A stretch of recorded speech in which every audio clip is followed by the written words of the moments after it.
In today's video, I'm going to teach you how to efficiently create a sales receipt using QuickBooks Online. This step-by-step guide will walk you through the entire process, ensuring you understand each part thoroughly. Whether you're new to QuickBooks or just need a refresher, this tutorial will have you creating sales receipts like a pro in no time. First things first, let's get you started by heading over to QuickBooks. Simply open your preferred web browser and navigate to the QuickBooks homepage. Once you're there, you'll want to ensure you're logged into your account to access your dashboard. QuickBooks offers a range of useful features aimed at helping you manage your business finances seamlessly. Now that you have QuickBooks open, our next step is to find and click on the New button.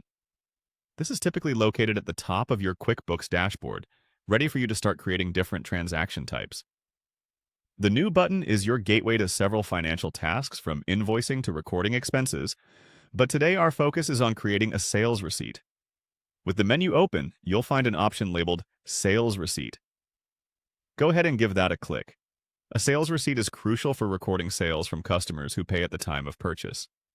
Unlike invoices, which are used when customers pay later, sales receipts instantly document that the transaction is complete.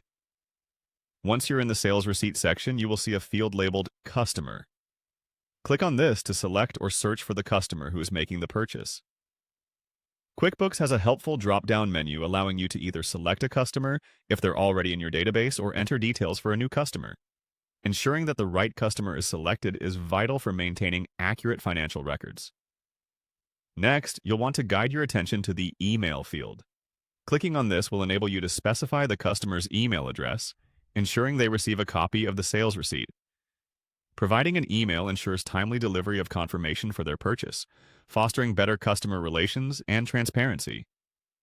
The final step is to save your sales receipt. With all the required information input, look for the Save button on the page. Clicking Save ensures that all your input is stored correctly and that your records are up to date. After saving, QuickBooks typically offers you a few options on what to do next, such as printing the receipt or sending it directly to the customer via email. And there you have it.